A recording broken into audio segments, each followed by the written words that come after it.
So good morning. Glad to be here. I'm actually from Seattle, and if I had been in different stages of my life, I could have raised my hands for a lot of the jobs that you talked about. I started out as a residential group home worker in the Tacoma area and worked in a couple of different group home situations, so I had responsibility to help care for children, and looking back on that contact and visits with their families.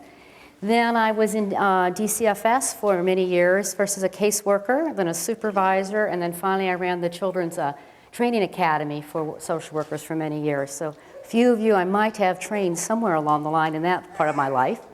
Then I went on to work for Casey as their trainer for a few years, and now the last number of years I travel the country providing training on visitation, concurrent planning, and other permanency issues. And all of that, I think the overriding theme that takes it through everything is this issue about relationships. When I did go get my master's degree and took classes over at the School of Social Work, I remember one of my professors constantly saying, you know, Rose, it's all about that 3-foot space, that one-to-one relationship. At least as social workers, we really believe that we make a difference by actually not just being involved in somebody's life, but actually having a connection. So we're going to talk about visits in maybe a little different way than you might have thought about it. I like some of the opening summaries of what we're going to talk about today, in that some of it might sound like fantasy, but actually it's reality because we have lots of research to say it. Now the reality of getting it all done that way is a resource issue, but some of it's also a major shift in your philosophy or thinking about what is this thing called visits. So we're going to start with that kind of definition. First of all, what is this thing that visitation? In fact, as I've been working with this group of national experts, any of you who've ever worked on something like that realize one of the first things you kind of get in is like, what do we even call this? And we're actually moving towards thinking the word visits. We would actually like to come up with a new word, so that might be an interesting dialogue. We're pretty much eliminating the word visitation because for some people that has some religious overtones, that word. So let's just think about it. And also, sometimes we get mixed up with divorce visitation. And I thought that visitation in foster care was difficult. And then I had a judge in Oklahoma recently ask me, could you just add on a little bit about divorce visitation? And actually went to some of the wonderful, Tim was talking about, some wonderful resources at UW, and they gave me their kind of take on divorce visitation. And I was shocked, having not been through a divorce myself, how much more difficult that can even be. A lot of similarities. But the long and short of it is, I actually like the word connections. We're talking about how children stay connected, and then when they're having difficulties and been traumatized by abuse and neglect, how can we get them enhanced connections? For any of you who've taken any classes recently on the Adoption Safe Family Act, that might sound familiar. Like one of our goals that we have in the Act is to maintain and enhance a child's connections while they're in care. So we want to think about the word connection, because a lot of things I'm going to say today may sound real radical, that if what you envision is that little office. When I became a CASA, another job I've had currently have in my life, and I went back to my old office in King County, and Region 4, which now finally they destroyed that building to put in the new transit system. Never was one of those unhealthy buildings physically. But I went down into the bowels of the basement for a CASA case to find that we were still doing visits in a windowless room in the basement with some toys I swear I had left when I was a supervisor in that office. Right? That the social workers and other people had donated toys, right? The little mishmash of little toys. And their idea of supervision was basically a security guard who every once in a while popped his head in or looked through the window. And they were calling that visits. And I'm going like, wow, this is not what I mean by visits. That's kind of the bad and the ugly, as you were saying. Let's talk about the good most of today. So I'm talking about any type of contact the child needs to have, whether it's by phone, by letter. Nowadays we have all these wonderful electronic ways, emails, webcasting, all sorts of stuff that we have ways to keep people in contact when they can't have the face-to-face. And when I use the word visits, also doesn't have to always just mean that idea of a caseworker supervising. Sometimes it might be somebody else who's supervised. It may not be supervised at the same level, so we're going to talk about the continuum of supervision. So some of the things I'll say today will sound really radical if you're thinking that little windowless room where there's no chance of anyone getting out, where somebody's supervising them in this confined environment. that isn't where our best practice happens. But we do have safety issues. Obviously we do, or we wouldn't have children in care. So what does our federal law say about it? If you look in the Adoption Safe Family Act, you won't see the word visits or anything similar to that anywhere in the Act. But we do know, because we've had research for decades now, that visits do make a difference in getting to all three of our primary outcomes: safety, permanency, and well-being. All three of them improve when we have good visits and connections for children. So that it's probably the best research when we talk about evidence-based practice. We actually have more research that visits get us there than we do, for example, that drug treatment gets us there. Not to say people shouldn't go to drug treatment or to parenting classes or to therapy and stuff, but when it comes down to actual research, we have more research on visits. So we're going to talk about some of that today. It is backdoor through the state laws, through appellate court decisions. I was just reviewing some of the stuff here for Washington State. There is a handout in your packet about Washington State current law on visits. But it's basically coming to be that people are more and more realizing, the legal system as well as the social work side of the system, that if we're really going to provide reasonable active effort services, going to meet those requirements to make sure that families have a chance to reunify, that visits are a key part of doing it. That they are a key part, they are a service, and not just an activity we get around to if we have enough time, if we have enough resources. Wouldn't it be nice if they are something that really need to happen. So one of the things we're trying to do through the National Resource Centers is actually one of the reasons we exist. And a lot of folks, how many of you have ever heard of the National Resource Centers before? Well, unfortunately, that's not uncommon. So I'm going to leave out on the registration table, this is just one of the resource centers, the one I work for. I'll leave you some information. There's actually 9 resource centers that your federal taxpayer dollars pays for. And our job is to collect the wisdom. So now I'm out here today to share some of the wisdom I've collected around the years from many different people like yourself, but to hear from you what's happening in Region 3. What are some of the innovative practices? Where are the places you're thinking about pushing the envelope to really understand this practice and use it in a more innovative ways? And our job then as the National Resource Center is to gather that. So we're in the process of doing that. So what I'm going to be presenting in this is not necessarily Washington State specific, but it is more of the evolving national best practice standards. So I'm working with a lot of content experts around the country, not only in child welfare, but in addiction, domestic violence, sex abuse, the law, all sorts of parts of it, to say, what should those standards be? Now, implementing them is always a resource issue again. So what you're going to hear from me today is where we're coming to as a nation in this field to say, this is what minimum standards are. If we were doing it well, this is what best practice standards are. So I may say some things today that may not totally match exactly how law is in Washington State, even though I've spent most of my direct practice years here. It's been a while since I've been doing that. I'm going to rely on you to come up with the things that maybe don't have that match between state law and what you're doing, or what the best practice is, or more importantly, you're going to see most of the mismatch be between our philosophy, our daily practices, and what we think best practice should be. So here's a little quiz for you first thing in the morning. What do you think the primary purpose of visits are? There is a correct answer. Contrary to a lot of things in social work, there is a correct answer to this one. There's one purpose that goes above every other. Who's brave enough to raise their hand and say what it is? B, to meet the child's developmental needs is the primary purpose. And this is going to be very important because there are secondary purposes. For example, A is a secondary purpose, to assess the parent's ability, either in the beginning or as they're taking classes or therapies or other things that's intended to improve their parenting skills. That is the second purpose of visits.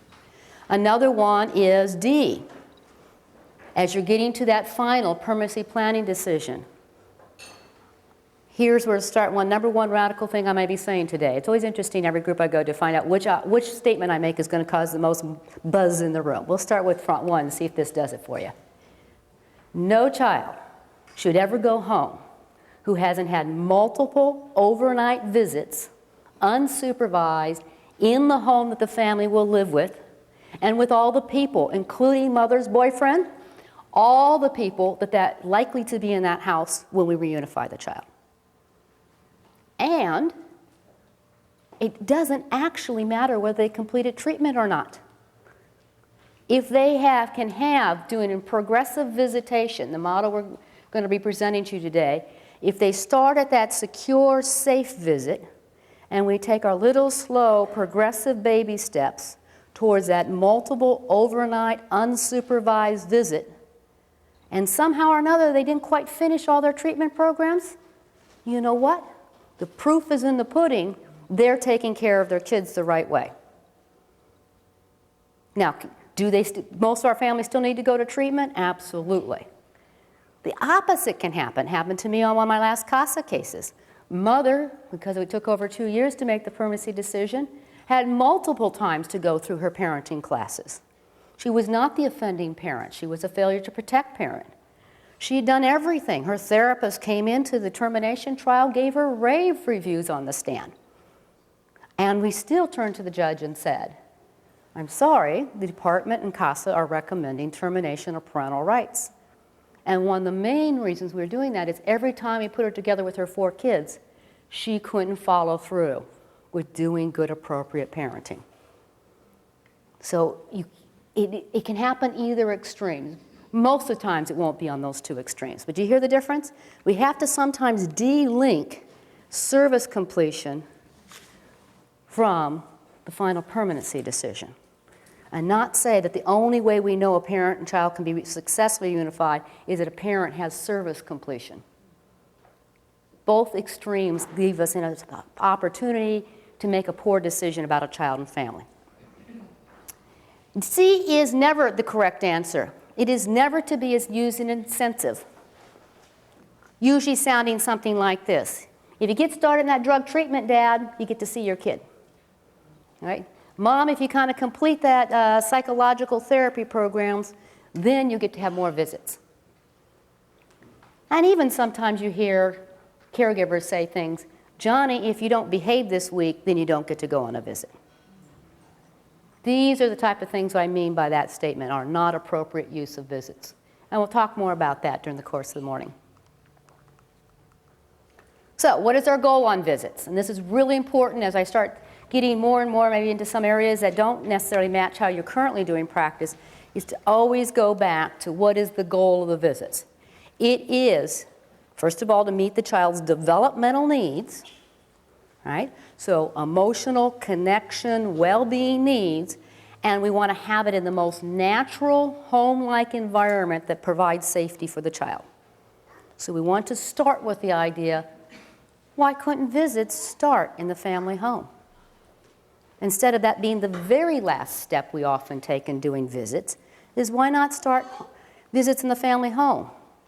When I was in Oklahoma, this one judge, he got so excited about the visits, he evidently has a lot of political sway in his county in Oklahoma, and they were ready to run off and build this huge new complex called a visit center. Like, wow, that's great. But maybe you'd want to use those millions of dollars instead to have more staffing, training, supporting, so we'd have visits out in the family home. So really think differently about where we do our visits. Will children and families feel discomfort? Absolutely. Discomfort is different than traumatizing a child. If you expect a visit to be that no child will ever get upset, and as soon as they're upset, you stop visits, you're never going to get past the first ones. Now, of all the research, this is the most difficult area because we don't have any research to give you that says when Janie, Johnny, Jose, whoever we're dealing with, does behavior X on a visit, when the child does a behavior X, we know automatically we should increase or decrease the visits.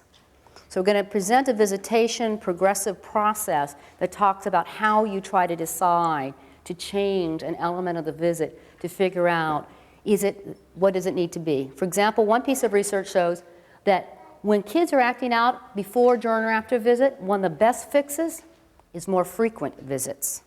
That often their acting out is, I'm not seeing my parent enough.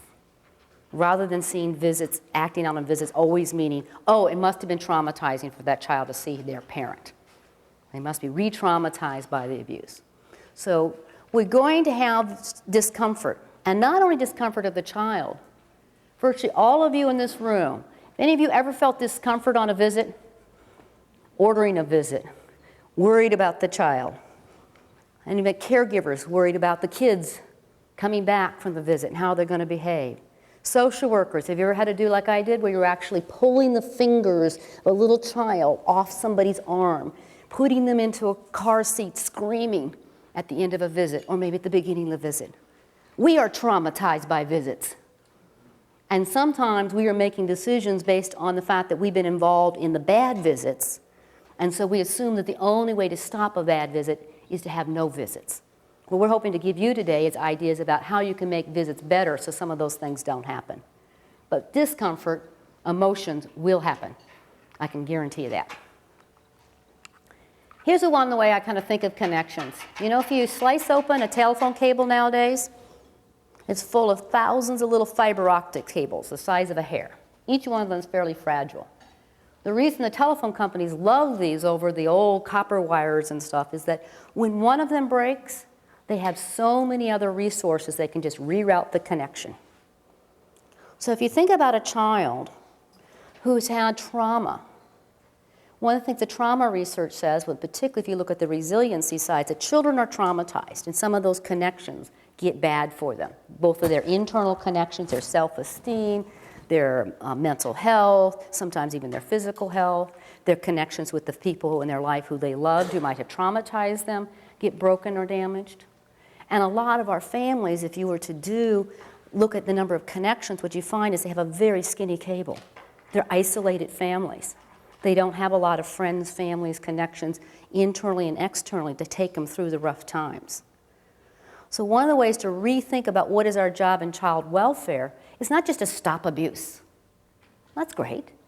But what we really need to do is to grow that cable bigger and bigger and bigger for that child and family as they're with our system.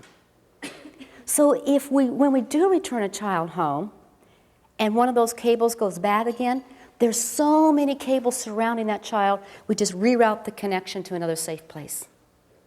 There's so many safety nets built in for this child that all these connections are important for the child to survive. In fact, that's what the resiliency work says about trauma. You aren't condemned as a child to be dysfunctional because you were traumatized as a child. Or another way to look at it is the amount of trauma. They've been measuring that. One of the seminal research on that was 1955 out of island Kauai. They took all 800 children born on that island that year and have been tracking them for over 50 years now. And what they found is that the amount of trauma you had as a child does not predict your outcome about your stability as a young older child or as a young adult or even now into their 50s. And for a few of you out there who look like you might be in the system about as long as me, here's some good news, folks. Around resiliency, we get better as we get older. We actually get more resilient. We learn what life throws at us, and we learn to create the things that will make us more resilient. It's also the reason you can see two children come from the same family, and one of them is resilient to the trauma they dealt with, and one of them's not. Now, I can't change their trauma in the past, but what I can do in child welfare is two basic things. One is to reduce the trauma that the system creates on children. And we'll talk about that in a minute, how we can do that.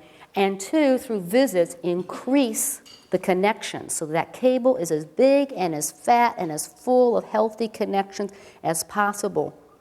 Even if we do go for termination of parental rights and adoption, that child has been traumatized in his or her life and will need a big, fat, healthy cable, and it cannot just be the adoptive family. They have to maintain their connections to all their former families, including their former foster families. It's not just birth family or adoptive family in that situation. It's all their families that they need to have connections with to maintain and improve their health and resiliency. I'll go through a couple of these. I've mentioned a few already that are some of the key ones. It said, literally, in fact, as we're doing this project right now, I just spent this week going back through my binders after binders, my whole hard drive of different research on visitation. There's literally probably 100 or so serious research visitation things to look at if you're trying to figure this out. So there's not just one research that said this one time, but a lot of these are duplicated in multiple research. Visits are directly associated with having shorter placements and higher reunification rates. Two of our number one goals, right? 1 and 2 goals that we have for kids. For you who are workers, whether that's the agency worker or other type of people, therapists, contact people, parents are more likely to engage in visits if you have a personal, professional relationship with them and encourage them, support them through the fact that going to visits is maybe the toughest service we ask them to do. Tougher than going to maybe drug treatment or domestic violence treatment or some of the other things we ask parents to do. Because you know what? You can scam the social worker. You can maybe even scam some of the parents' attorneys or even the judges in here in the room.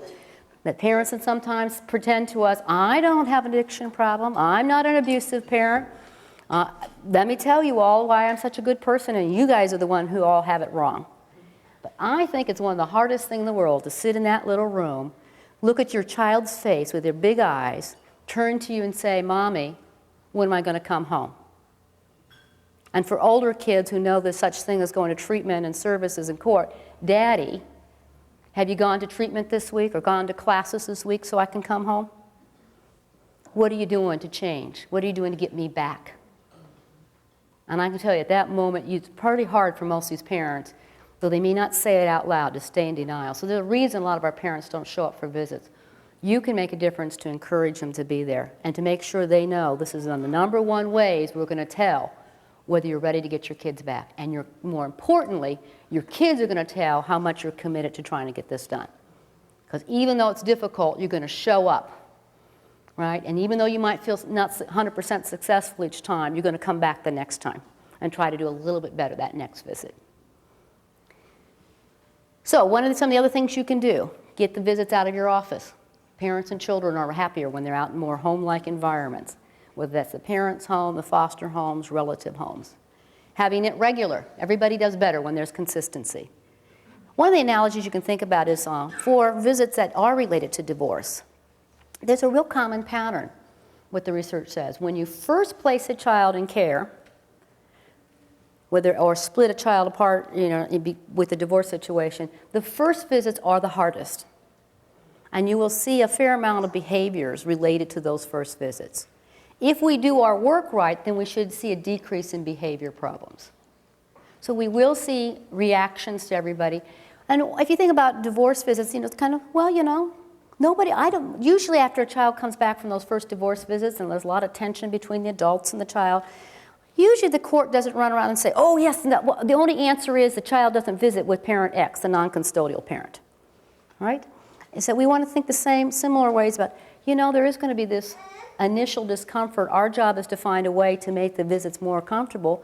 And one of the one ways to do it is just to do it consistently enough so children know they can count that every Tuesday afternoon, or even better, maybe it's Tuesday and Thursday, a couple of times a week, they're going to see mom or dad. And so I can count on it. We already talked a little bit. I just want you to challenge. I had a number of great supervisors, but one of my great supervisors early on in working for DCFS, she really kind of helped me see a problem. When I kept on getting calls from parents and foster parents after visits, and they were like, Johnny just came back from a visit. He's kicking the cat. He's hitting his head. He's wetting the bed. He's really upset. He just doesn't know how to handle this. I really think you should cut out visits. Ever had a conversation like that with somebody? She gave me a little clue to listen. It's like, as a worker, just, Rose, listen to that parent, whether it was a birth parent or caregiving parent, said, what they're often actually saying is, Johnny just came back from a visit. He's kicking the cat, he's wetting. I'm so upset. Change the pronoun. I'm so concerned. I'm feeling, I don't want to see this child upset. I'm feeling inadequate. I'm feeling concerned for this child. Give me some help so I can help Johnny be able to have a better visit the next time. So to really maybe take that little lesson I learned from my supervisor, because that really made a click, because then I responded differently to that parent who was calling me up and saying that. And it can work the same way with the birth parent who's saying, See how all these behavior problems are happening now they're in foster care. Johnny never wet his bed when he lived with me. Now, as a young caseworker, I was skeptical and just thought the parent was probably telling me not the truth. But it turns out she was probably right. A lot of our kids are so traumatized by being placed in foster care, we will initially see behavior problems not only during the visit, we also see behavior problems not related to the visit. And children who have no visits actually have more behavior problems.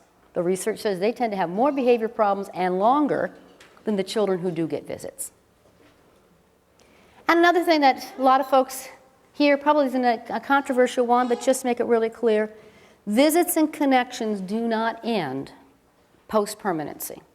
Post-adoption, post-reunification, even moving from one family to another within our foster care system. I know in Washington State we've been struggling with the whole issue of the Brom Act and stuff and trying to figure out what that means. One of the ways I interpret it as I go around and talk about what's happening in our state to other places is say, you know what? The kids are right in saying, you know what? When I move from home to home, a lot of connections get broken. A lot of connections get broken in every home. Besides people, mom, dad, siblings, what connections do you think get broken when a child moves from their birth family home into that first foster home, even in the most wonderful, beautiful, everything they do it right foster home? What happens? What connections can get broken or lost? School. What other ones? Friends. Pets. Church. Your religious affiliation, your community connections. You're involved in clubs or sports or other type of groupings, right? Culture. All sorts of things to do with culture. Things like your food, right? How your family does everyday life to how your family does holidays or special events. I remember when I was about third grade, I think it was about the first time I got to spend a night over at a friend's house. And the biggest thing I still remember to this day is her bed. I'd been in her house before, but now I'm sleeping on somebody else's sheets. How different their sheets smelled than the sheets I had at home. I'm sure it was simple as their mother used a different detergent, right? But it was one of those first times in my life I realized how different families can be. So here's one that you take a child from a drug family who's got their nights and days switched around, right? And we take them and because they're a drug family, they're ignoring, neglecting, abusing that little child, we rightfully remove that child for his or her safety and well-being. We place that child in that foster home, often, let's say, in the middle of the night, because these incidents seem, just like birth, children seem to come into our system in the middle of the night in awkward moments more than the 8 to 5 time slots, right? So these children come into our life, into foster care life in the middle of the night. You give that child to this foster parent who, if you had to wake up by the phone, they're sleepy, but they're so dedicated, they wake up, take this child into their home, and they want to do the best thing possible. And of course, their family has the days and nights the way most of us live it. And almost immediately, they expect that child to switch days and nights. They might have different foods, different formula, how that house smells, right? All those things are that when we're talking about connections, are some of the things we're talking about. So it's not just about mom and dad. It's not even just about people. These are the things that make us resilient people, is that we have connections to a lot of things in our life. And something that seems as unimportant as the smell of a house, particularly for infants, can make a difference. So when I think about what are some of the radical things we could do to make sure, here's something a little radical with all the meth stuff going on in our country right now is, you know what, caseworkers, I want you to pick up whatever their fuzzy blanket, stuffed animal, whatever that is. I know it might not smell nice, look nice. You may have had even some police officer give you some big class about if you touch it, you're all going to die, which isn't true. I want you, unless it really is that contaminated, to pick it up, take it to the foster parent and say, foster parent, at least for the first few days, don't wash it. Let that child sleep with that fuzzy, dirty animal, stuffed animal blanket, whatever that transitional comfort item is for that child. What can we do to make sure as few connections as possible, think of our cable, are cut? Now, some of them have to be cut because they were so unhealthy that would harm the child. That's why we remove, right? So it isn't like you can do 100%, because if you could do 100%, we wouldn't remove the child. But when you cut as few as you have to and keep the other ones in place. And then the secondary purpose, of course, is to enhance the ones that are broken, particularly around mom and dad, to make sure that we give them every reasonable effort, chance to improve that connection, to be a healthier parent for that child. So here's what we have. This is kind of the minimum best practice standards, because I'm going to give you some more higher level ones that we're recommending happen. Most of these should not be considered anything radical from what you're already doing here in your state. We are recommending the first placement within first contact, face-to-face contact within 48 hours of placement. And in fact, we're also even saying, in California, it's actually by law down there, you should be offering an older child, not an infant. You have to define, what older child is, but you should be offering an older child a phone call back to their parent the day of removal. A phone call back to their parent. Don't hyperventilate, folks, about maybe, what if we're going to ruin, the sheriff was going to file charges against that parent, or the kid's going to recant. We actually don't have a whole lot of evidence that happens. We as adults get real worked up about not having any contact. Why would we do something like that? Why would we say we just removed that child? Why does that child deserve to have a phone call? Not if they don't want to, but if they want to, why do they deserve to have a phone call that first day in placement? Yeah, so some of them want to assure themselves that their parents okay, because a lot of them are caregivers of the parents. They are not going to sleep well tonight if they think their parents, their pet, their sibling, if they weren't placed with their sibling, isn't okay. So maybe it isn't even the parent they want to call, maybe it's their sibling. Maybe they just want to hear their dog bark on the phone, right? And here's another interesting way to look at it. You know what? If the parent got arrested and put in jail, county jail tonight because of what they did to the child, they get one phone call, right? And I can tell you a lot of our children view foster care as prison, as the ultimate timeout. Last night when I spilled that cup of milk, Mom said if I spilled that milk, she was going to hit me.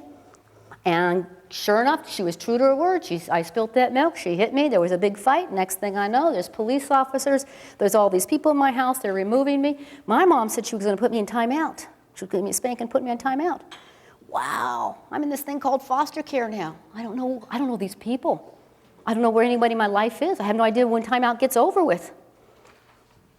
Right? Now, they eventually may come to bond and attach in that foster home, but that's not that first night, right? They often are seeing this as a form of punishment, particularly for younger children. Anything up there that kind of surprises anyone?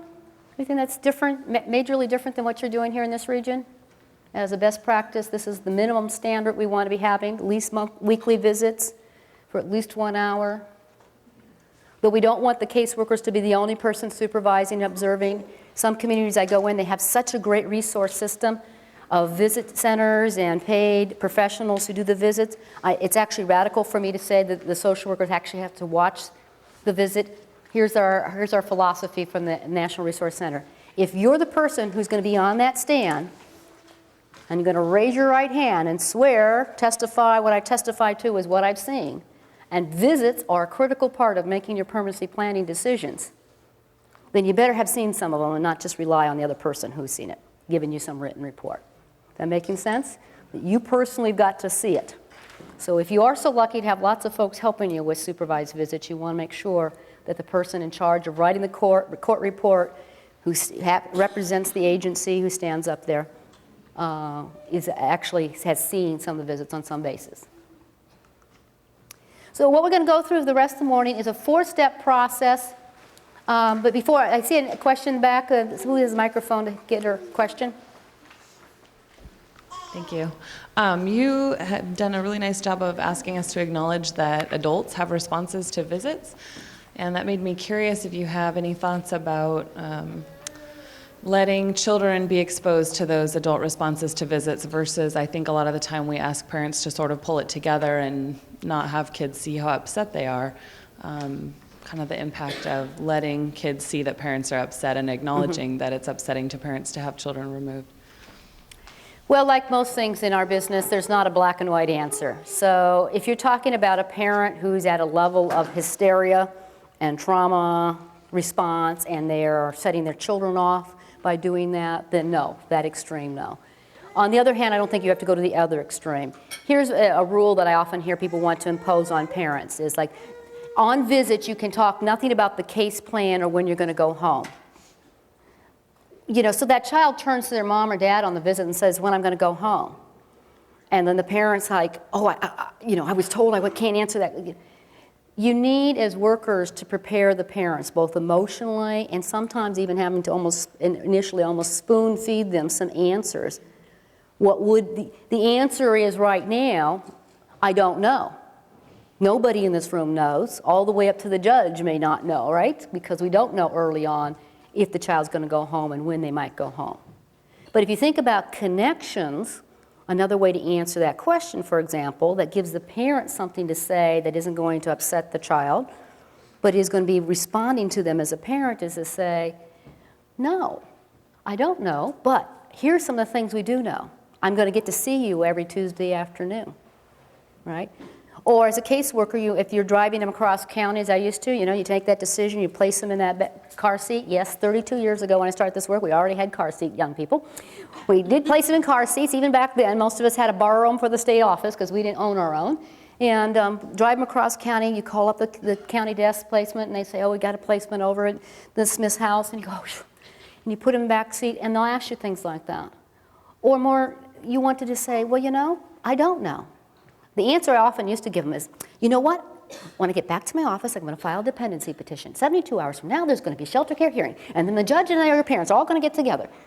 Right? Because I hadn't gotten taught about how to respond to kids yet to say, what is your real issue? Do you want to go home?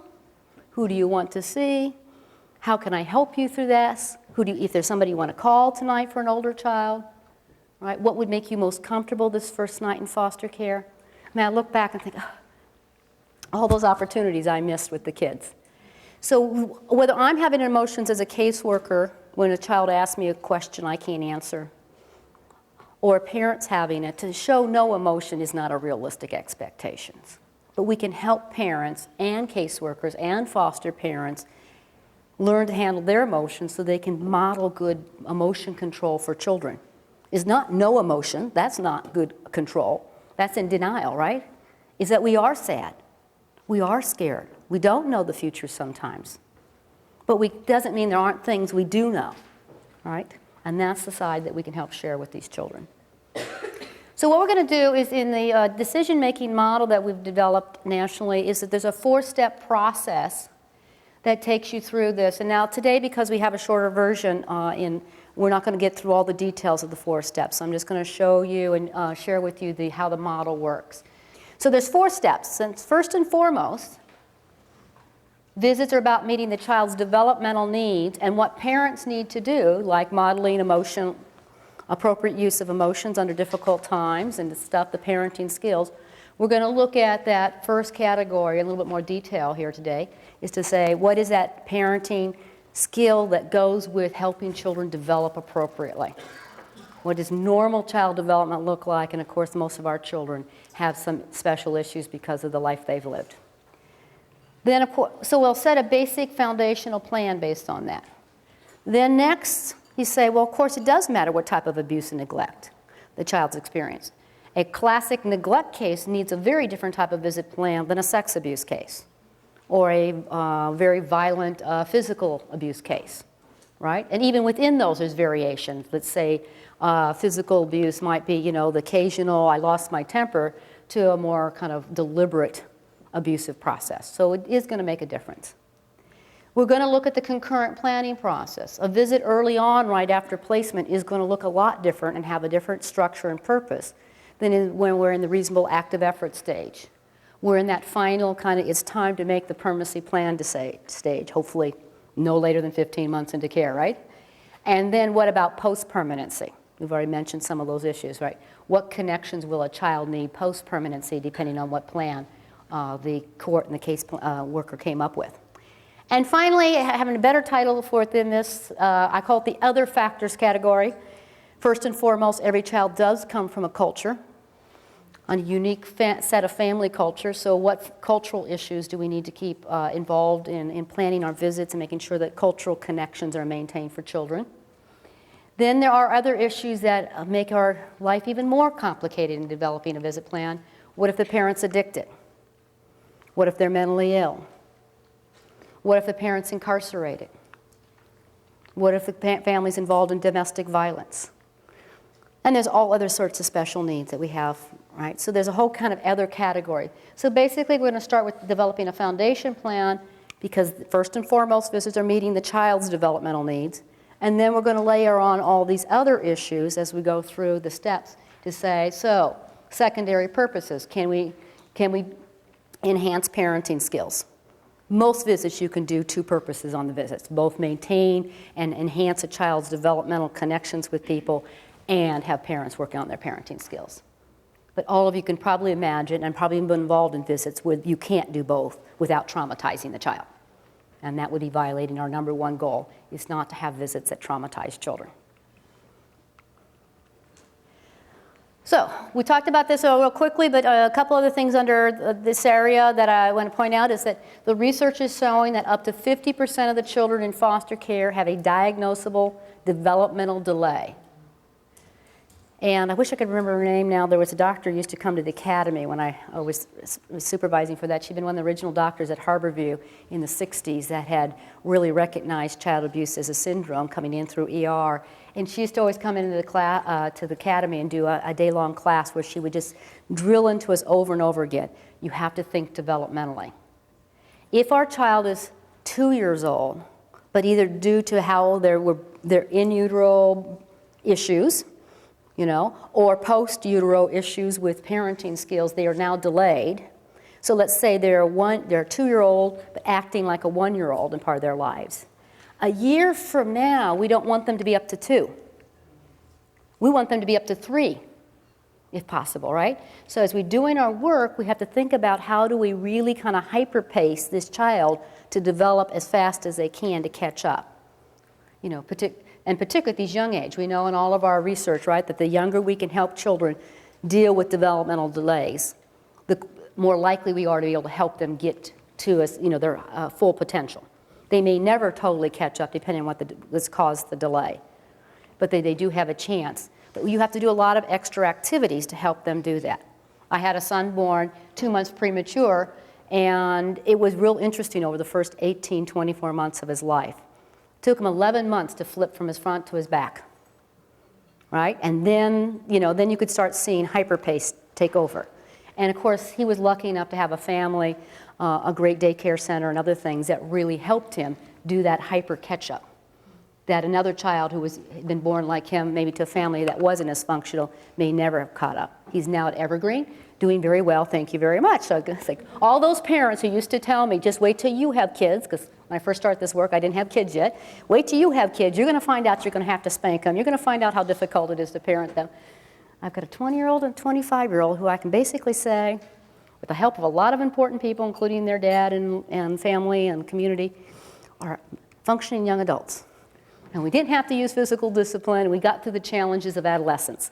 So we have to think developmentally. What's normal, what's not, where is that child?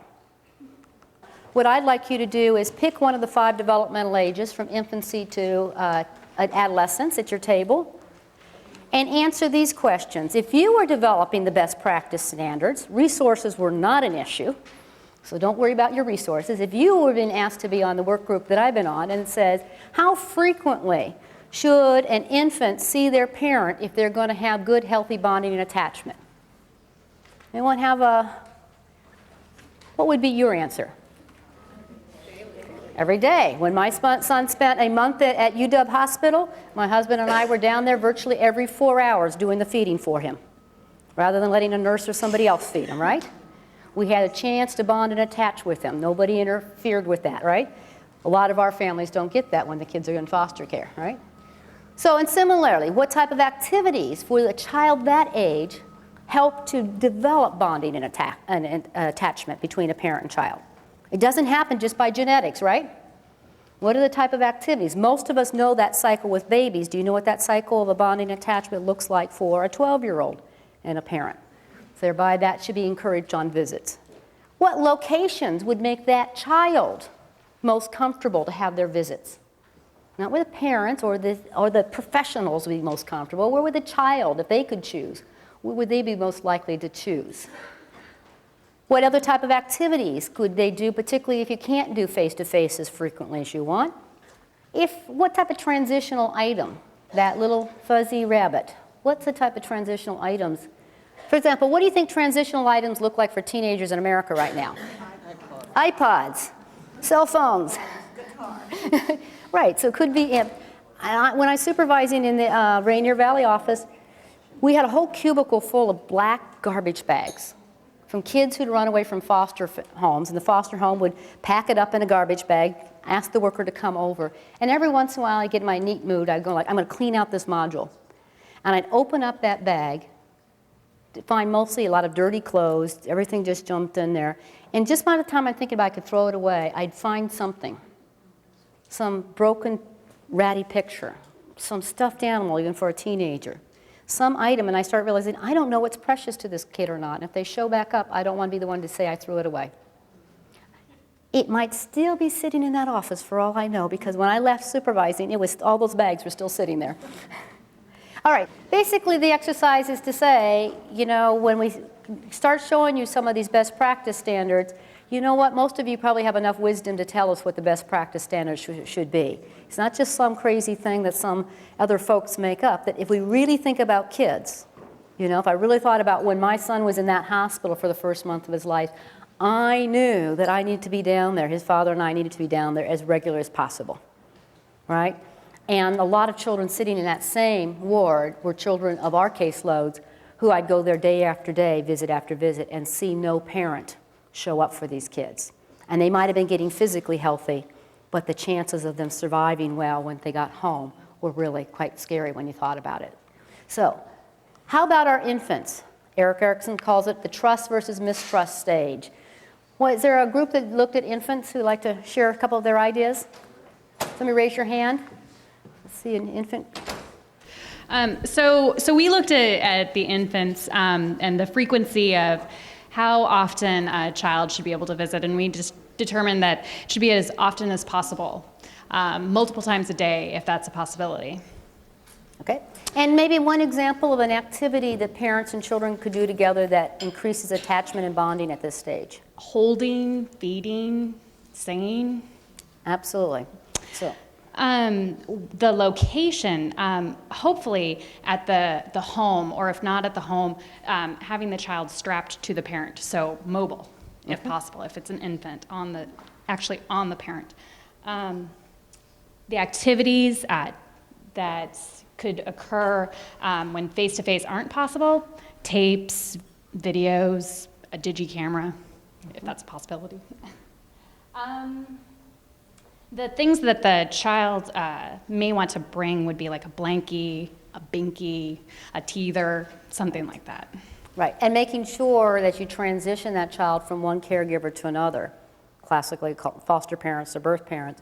We know what their schedule is, their formulas, did they sleep, they eat, they did whatever in their diaper between one. These are important, right? In knowing, any of you place your kids in child care when they're newborns. You know how important it is to know what happened to them while they're out of your control. So real important that we kind of mimic a lot of those type of good practices to help the children through the transition process of going from one adult to another. How about our toddlers? What are some critical activities, developmental things that you want to think about frequency for toddlers? What group would like to share on that? Okay, toddlers. Okay, we need the mic. The first question is, how frequently do you think toddlers and parents should be together if they're going to bond and attach or maintain good attachment? About a perfect world and no restrictions, so we felt at least daily. Okay. For toddlers, we felt, what was the next question? What type of activities encourage bonding and attachment at this age? We felt beloved toys. We also would encourage, if there was a family pet that the little person had grown up with, maybe something like that. Feeding, yes, bringing favorite snacks that the child had grown used to. Lots of touching, holding still at that age, but appropriate toys. What else, Randy? Anything I missed?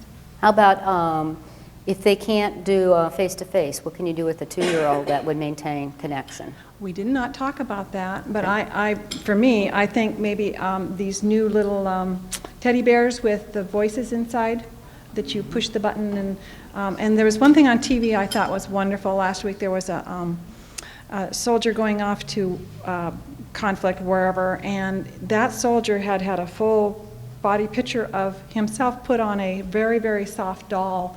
I thought it was a phenomenal idea. So pictures for sure at that age, maybe a little $1 picture book that you could send. I would color pictures and send to my child at that age. So. Absolutely, and she brought up a good resource. They have been doing such creative things now, that we have these mothers and fathers in Iraq and Afghanistan. Mm-hmm. Interesting enough, a lot of their tour of duties is 15 months. Does that sound familiar, folks? 15 months they've got to maintain this connection. And nobody in those groups I hear says stuff like, those little kids, they'll be too upset about their parent being gone. They don't really have long-term memory, as we know. In a few days, the bottom says days equal permanency. Within a few days, they're going to start losing some of their memory and connection. I don't hear anyone saying the solution to it is just forget to say anything to that child for the next 15 months. And yet sometimes you hear that, particularly say like an incarcerated parent. Wouldn't it be just best that that child just have no contact because it would be upsetting to go to jail and see their parent in that environment? Right? Well, it is upsetting to kids just as it's upsetting to see their parents in Iraq. But on the other hand, they've come up with some great technology ways of encouraging it.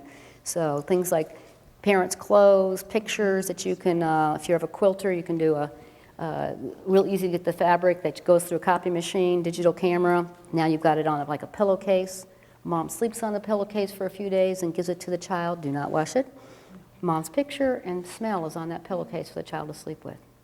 Just little things like that can make a difference. Because we know we're not going to get up to multiple day visits, not unless we're ready to reunify. So a lot of things we have to do to maintain contact when we can't do the optimal face-to-face. How about our preschoolers, 3, 4 to 5-year-olds? Where's the preschool group? We did. All right, great. Apparently I've been chosen to speak for our table.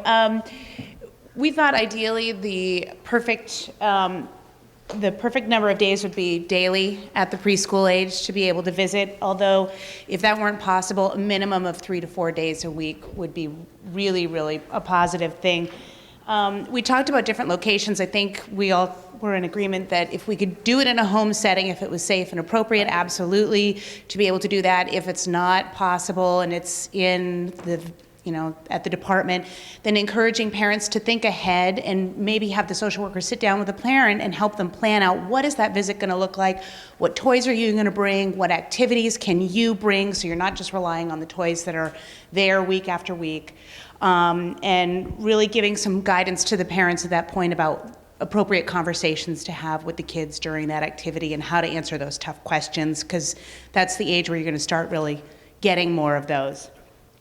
We didn't really have a chance to talk about what to do with face-to-face, not possible, but some of the notes that I wrote down would be like reading books on tape for your child, or maybe telling stories. I have a 4-year-old, and my 4-year-old's really into hearing stories about when I was a kid.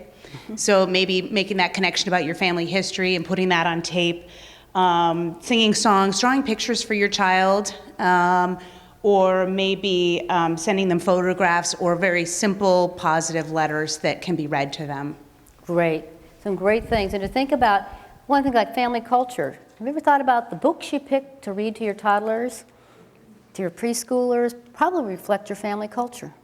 The stories you tell them, the songs you pick, the little games you play, all right? So even something that simple, rather than it always be what we have in our visit room or what the foster parent provides, this is a little small way a parent can bring in. The food they bring in are different ways that they can reinforce with their child, this is how our family operates, and this is important, without having to even say the words, just doing it, just like in normal life. We don't say, now today, son, we're having this particular meal because it's related to, right? In real life, we just do parenting that reflects our family culture.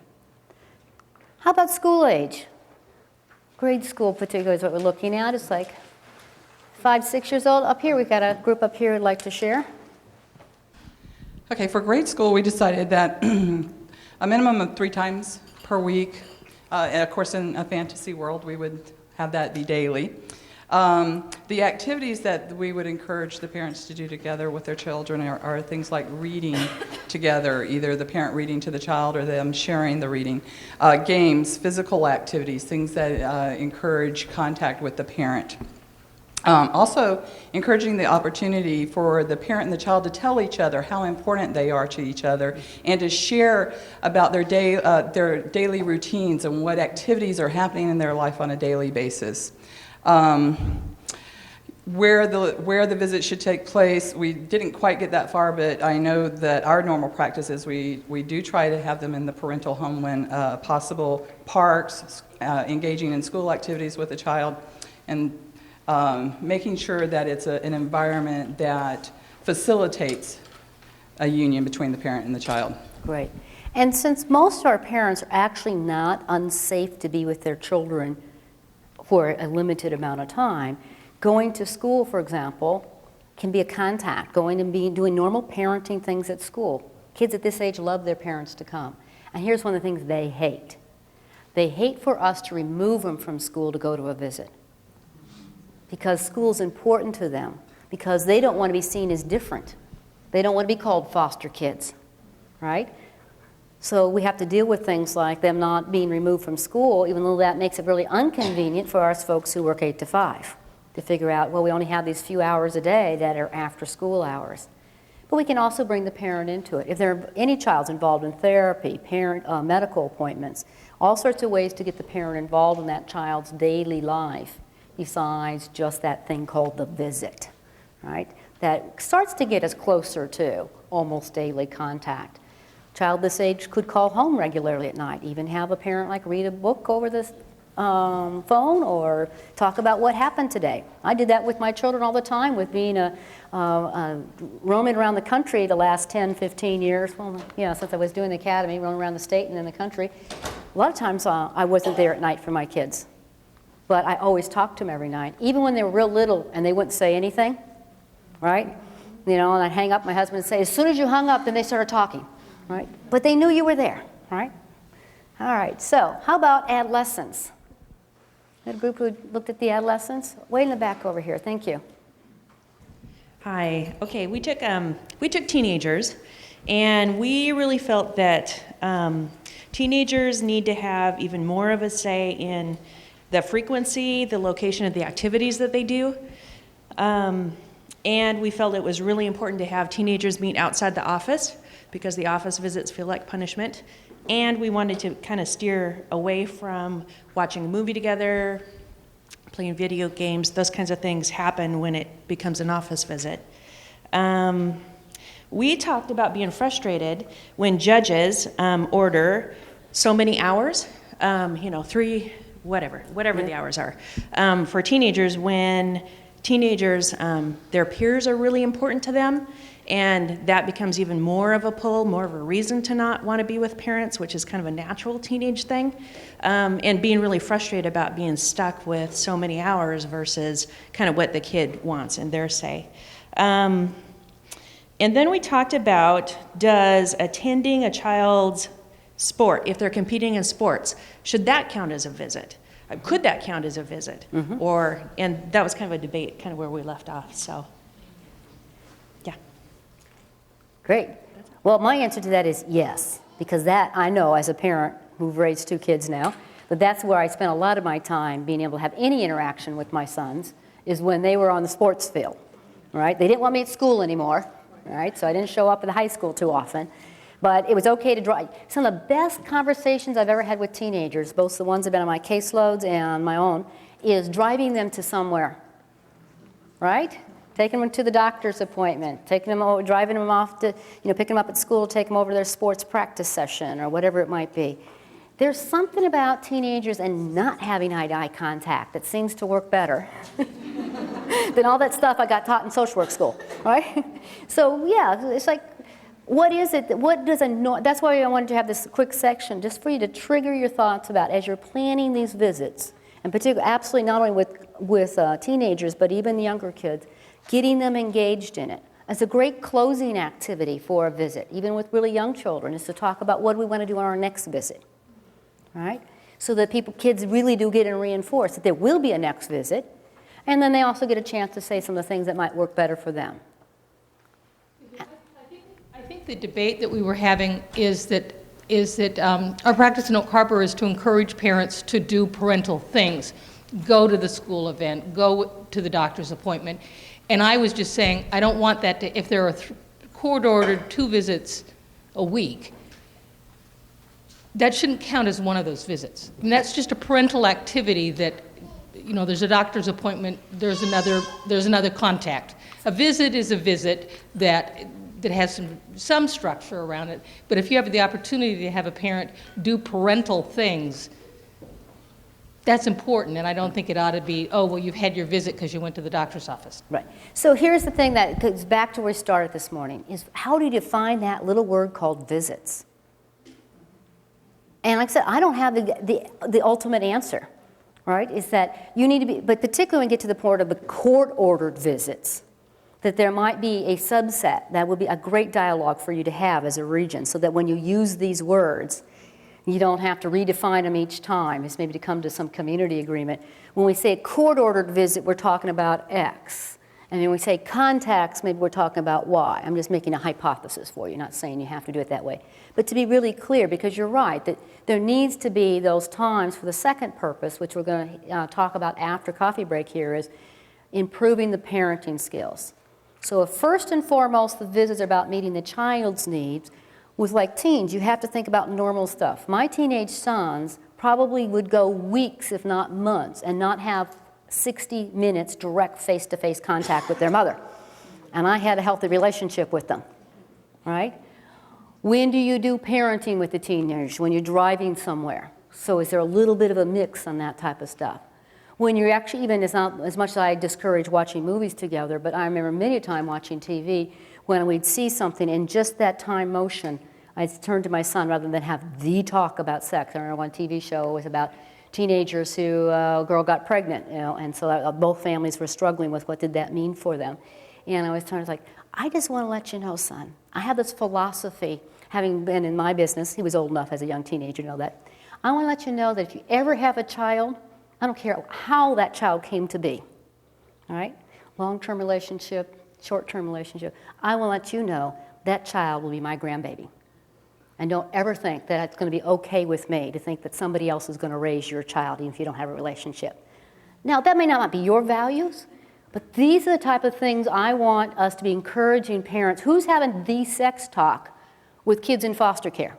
Who's telling them what the moral standards should be? Right? Who's talking to them about the religious standards? And I having worked with kids who are become delinquent, a lot of them because of the foster care and the child abuse systems and the abuse that they suffered from their parents. And now you see them at 15, 16, and they're hostile young men living in the group home you're working in who committed some crimes now, and everybody sees them as the problem rather than their childhood, that they're reflecting their childhood by their behaviors in our society. I was like, who's talking to them? And when people say, how do you help these young people follow the rules in group homes and in foster homes? Here's my clue. Find somebody that they respect and feels that they loves them or cares about them enough. Because if they feel nobody cares about them, and they're doing normal adolescent development, which is to push at your society. I figure out who I am by pushing at the rules, my family rules, my religious rules, the rules at my school. My kids did this, right? That's normal, healthy development stuff, right, folks? And if you feel like every time you push, you fall flat on your face because nobody really gives a blank about you, then you're going to push and fall on your face. And you're going to fall going out of school, being on the run, being involved in early sex, being involved in crime. Sounds familiar? Isn't that what their Brahm case basically said? If we don't, these kids aren't connected. They don't have connections. The older they get, the riskier decisions they often are making, right? It is vital to have healthy, young, productive children who become healthy, productive parents and adults in our society, that they have healthy connections. You can't do it in the abstract because somebody's taking care of your body. We all understand that with the babies, right? We know failure to thrive happens in nursery, institutional care for babies. We forget when we get to adolescence, the same thing happens. Adolescents who have no attachment are failure to thrive children and adults in our society. They don't die from it, except some of them do. They make such bad decisions they die from it, right? It really isn't different. It's important for us to understand the children's developmental needs first and foremost as we develop their visitation plans. Let's take a coffee break, come back in 15 minutes. And just as we wrapped up where we were is on attachment and bonding, what's real critical, whether it's diapering and feeding, where you kind of take the arousal relaxation cycle that most of us are familiar with for doing attachment with infants, whether it's we're initiating positive responses or doing claiming behaviors, said things like, you look just like your father, said in a positive way. These are things that tell children they are bonded and attached and are important to somebody. It's not a biologically based thing, but it's important for children to have this, right? So, and again, think of the cable. The more people they're bonded and attached with, the better. When I started in this business, we used to say to foster parents in this very state, do not bond, love, and attach to that child. And in fact, it used to be against policy in this state that if the child became legally free, the foster parent was not allowed to adopt. It took an exception to policy to allow, I see a few of you have been around, not in your head remembering this. I'm not making it up, folks.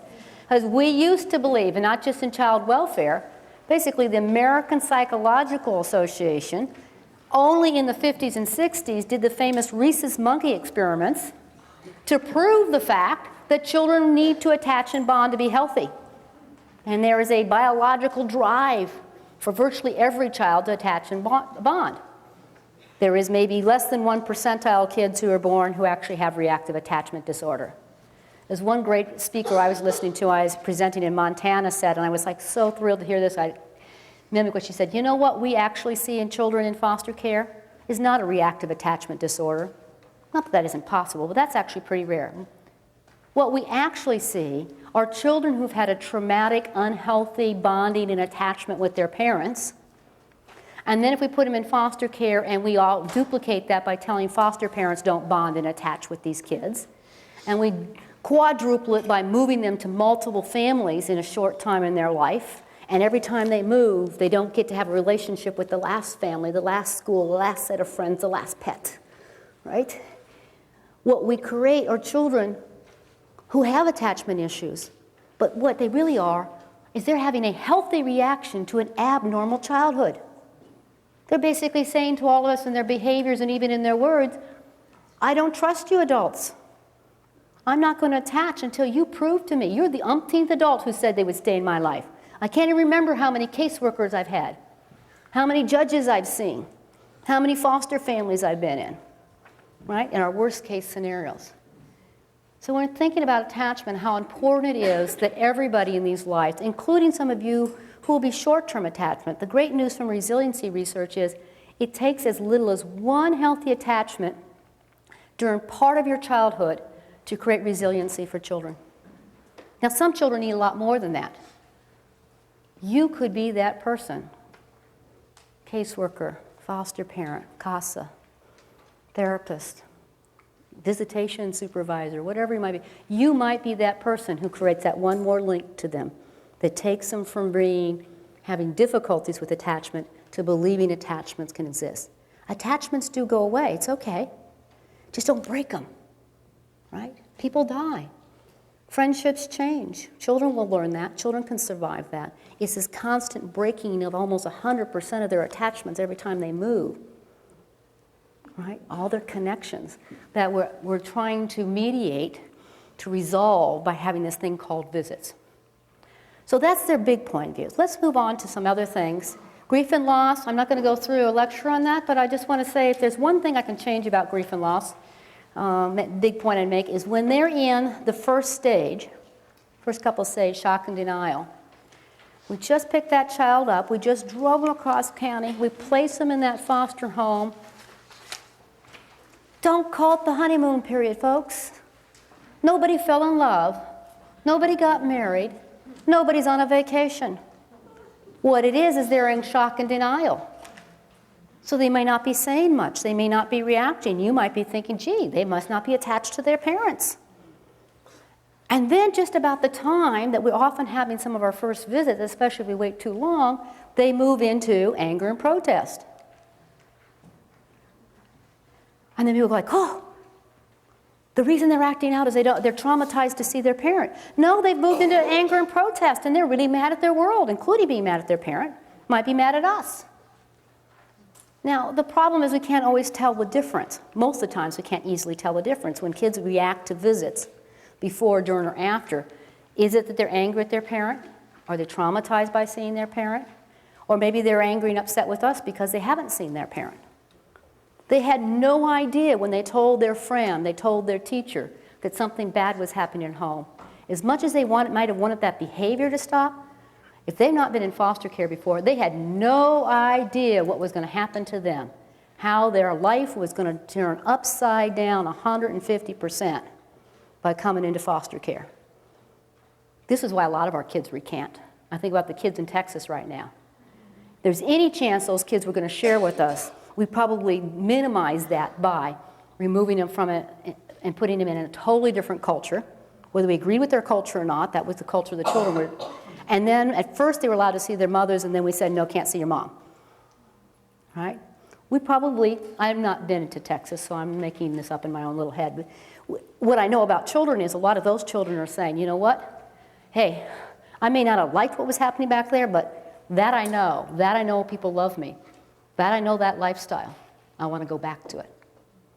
And even when it is truly a dysfunctional lifestyle, like in a sex abuse case or something like that, our kids will want to go back to some of this. So here's the challenge. How do we deal with that?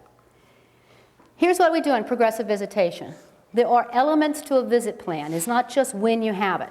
We often talk about frequency and length, sometimes about location. But we don't really think about them as being separate parts to a plan. So I want you kind of, as we go through this, think there's these separate parts, and each one of them has a multiple choice or continuum. So our first job is to find a safe visit, most home-like, not traumatic to the child, meeting the child's developmental needs. Remember we started there this morning? That's the primary purpose of visits. And we're going to call that our foundation plan, foundation visitation plan, right? So we have that plan, and then when things go well, we're going to take a baby step. Here's the clue, big thing. One element at a time changes. All right? So parent-child's doing really well on a visit. We take that baby step. Let's say we're going to change frequency. Or maybe we'll try length. Or maybe we're going to decrease the level of supervision by 1 notch. When you change multiple things at once, you're asking for problems. Now, I know this doesn't fit into our bureaucracy well because we like to go to court, get a real specific plan, all written up that has all the things like frequency, length, level of supervision, location, activities. We often have those things in our court order, right? So we're going to have to maybe do our orders and our case planning a little bit different. That gives us kind of maybe a range. We're starting here, and if we see these improved parenting skills, then within that range, maybe not having to run back to court for hearing each time that we're going to do that. That we can live within a range rather than a set, like 3 hours, the example right before break. 3 hours for that teenager face-to-face may not always make sense for every month, every week, right? That we have a range and we all know the progression we're moving towards. So that would be more of the dialogue than a specific argument, should it be 3 hours or 4 hours. And then we need to set up some behavior standards that would tell us it's okay to move towards that more liberal visitation. Or if we're having problems, it's time to go back to our safety foundation plan. So sometimes we'd have to take a step backwards.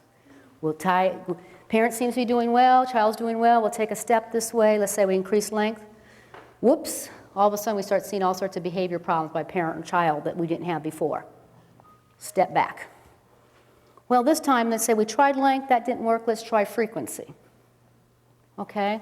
Same if you're having a real severe behavior problem with a child or parent. is to start where you are at, and rather than change everything all at once, is to take these little baby steps, kind of like a little dance. I'm going to try a few different things, back and forth, until we get to a good, safe foundation plan. And then hopefully we'll see that decrease in behaviors. Some parents will never get beyond the foundation plan. They do great when it's totally structured. And as soon as, every time we take a baby step forward, we have to take a step back because behaviors start getting it. So we want to make sure we're not getting to the point that an abuse incident actually happens on a visit. Children are highly traumatized by the visit. So we take these little safe baby steps. The basic concept making sense? Okay, so let's go through some of the tools that go with that. So what does this tool help you do? As you're thinking child development, you're thinking children who have been abused and neglected and traumatized, and you're trying, and maybe you haven't had a course recently on child development or on some special issue. So first column is a common issue a child that age would have. So we went through common child development stuff for kids in this particular example who are school age. So the very top one, I know you can't read it, but it says, child will compare one parent to another. Right? Think of your typical 8-year-old child. Even if in the most healthy, traditional, nuclear family, they're going to compare mom and dad to each other, right? That's a normal child development issue. Now you have two families. A lot of our kids have multiple families. Their parents are divorced, they've been in foster care, maybe in several placements. They might have been placed with relatives during part of their life, so they've had a lot of caregiving families. So they are going to compare those families, those different adults, right? So we should be ready for that. So what's the implication? That's the middle column on all of these. The child may talk about what the other parent does and doesn't do to each other. Well, my other mommy lets me stay up late at night, right? My other daddy doesn't make me do that, right? Or in that household, I get to eat candy. How come I can't have candy here? Now, I don't care about you, but whether you think this is normal or not. I know it was normal for my kids. They live with the same two parents and only had one set of caregivers their entire life, in the way of 24/7 caregivers, right? And they knew by 8 years old, if they wanted something, sometimes you went to daddy and sometimes you went to mommy. All right? So now you've got them in foster care. You know they're going to do some comparing. It's going to be natural for them on a visit to start talking about that other parent, that other household. What might you do? So that's what the third column says. First of all, you might want to let that birth parent know that it's normal. So it gives you some this is normal for kids this age to do. So in your preparation for the parents, and even back to the foster parents sometimes, because sometimes they come back from the visits and start telling foster parents stories that may or may not be true about the differences between parents and households and rules. All right? You let the child talk about it without assuming that they prefers one person over another. To talk about that other mommy, daddy, family does not mean the child only can love one set. And often what people want to do is shut the child down. So we're going to have to prepare different caregiving parents to say it's okay for that child to talk about that. All right? And it's going to be normal. And don't think about love being this finite thing. That if that child is falling in love with their caregiver, contrary to what we used to say not to fall in love, if any child spends even more than a few weeks in most foster homes, they're going to start bonding and attaching in that home. In fact, one thing you might be able to say to mom and dad, the birth parents, is like, you know what? You must have done something right as a parent because your child's able to love and attach to other people. That's a sign of health. The kids who don't attach are the ones we're afraid of right?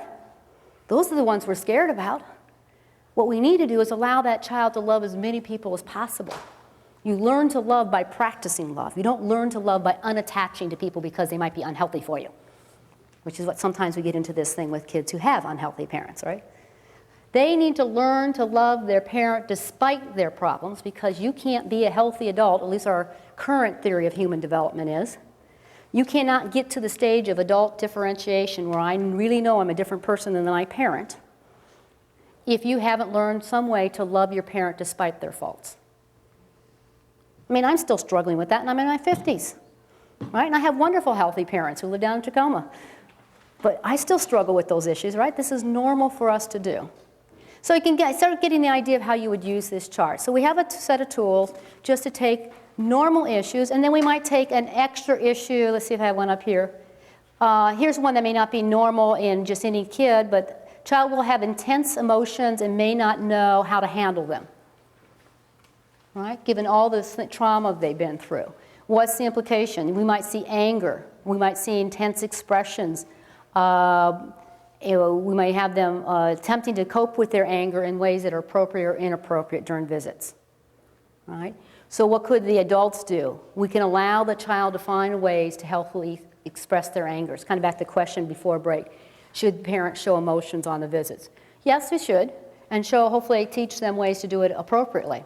That might be one of the parenting skills you're working on with them, right? With some of our parents who have trouble with their anger and other emotions, right? Is to help them model for their child. It's okay to be sad at the end of a visit, right? It's okay for young kids who haven't seen their parents for a while to be a little shy when they first come into a visit. And the parent's not going to run over to them and just grab them and over touch them when the child kind of needs that moment to remember, oh yeah, that is somebody I feel comfortable with. That doesn't mean they don't love you anymore. But that's a normal transition process, particularly if we haven't been around each other. It's okay at the end of the visits, maybe even have a few tears.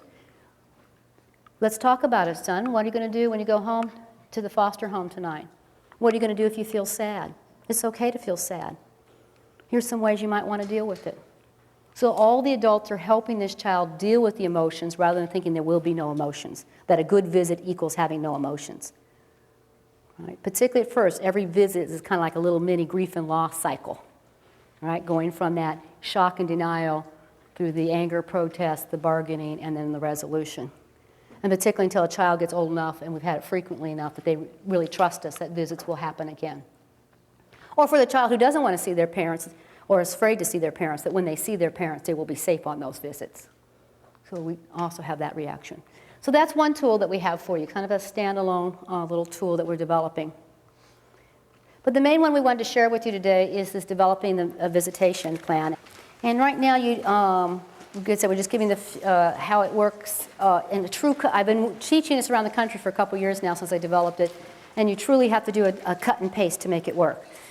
I'm working with the technicians at UC Davis to actually get it computerized. So my goal, our dream right now is we have a little software packet for you out in the field that you'll be able to say, age of child. So the issues across the top, what's the child's developmental age? What type of abuse or neglect have they experienced? Where are they in the time and care permanency planning process from initial placement through post? And then there's other factors like family culture, is there an addiction concern, a domestic violence concern? And that you would do a drop down and that you're going to get a little printed report that says, here's the national best practice standards for you to look at. So that you would have a little report that says that. And then you can, as a community or as a case planning team or in the courtroom, say, you know, we may not be able to do always best practice, but at least we know where we're heading for, right? Or if somebody's coming up with something so far off, they're saying like no contact ever for this child and parent. But they need to have a good, rational explanation to that. Because there's always exceptions to every standard, right?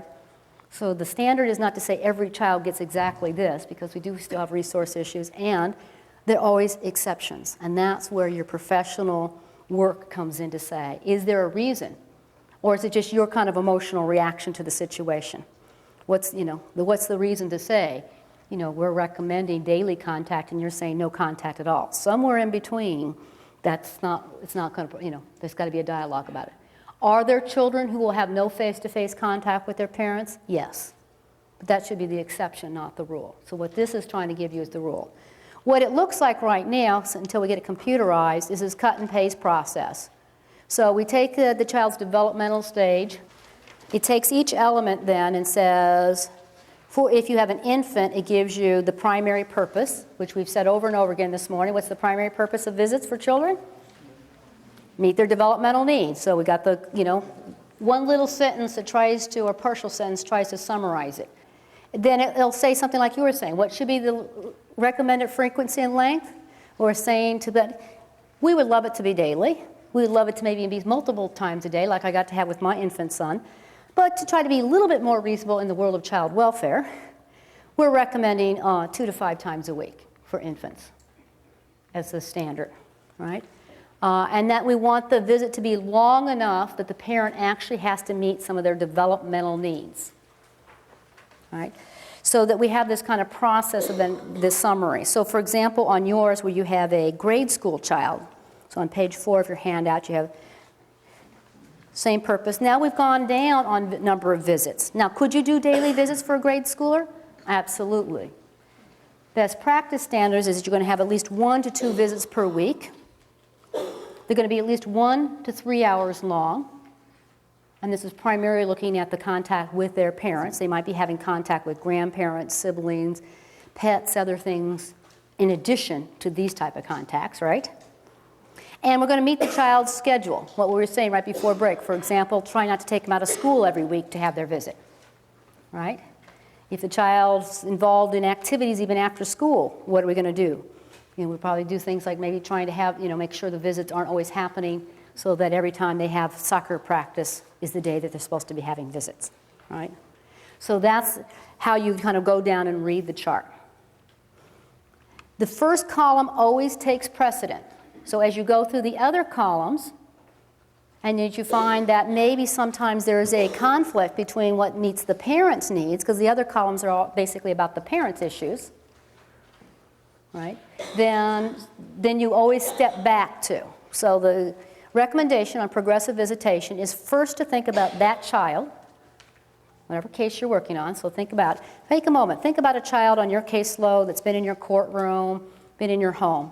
Everyone can visualize a child who needs visitors, right?